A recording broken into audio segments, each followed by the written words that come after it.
Hey everyone! Today I want to share my real, unfiltered experience of how I got into day trading and what happened when I tried to make my first $100. No fancy promises, just my honest story that might save you some headaches.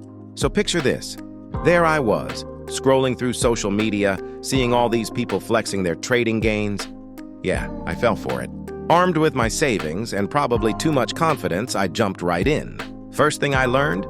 Trading isn't just buying low and selling high. There's this whole world of charts, patterns, and terms that might as well have been ancient Greek to me. RSI, MACD support levels. I had no idea what any of it meant at first. I started small, thank goodness. Opened an account with $500 thinking I'd be conservative. My first trade?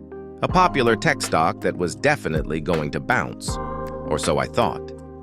Spoiler alert, it didn't bounce, it dropped. There went $30 in 5 minutes. But here's where it gets interesting. After that initial shock, I actually started learning, like, really learning. I spent hours watching real trading tutorials, not those get-rich-quick ads. Started paper trading. That's practice trading with fake money.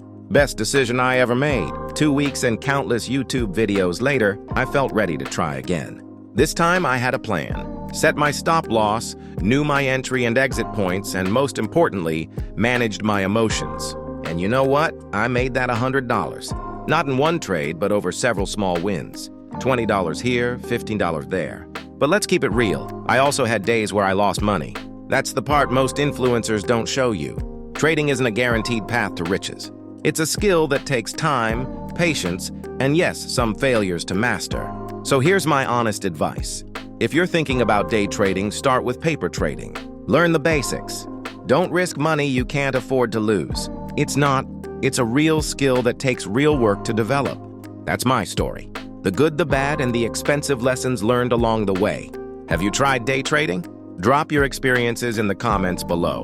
And hey, if this helped you avoid some rookie mistakes, give it a like and subscribe for more real talk about trading.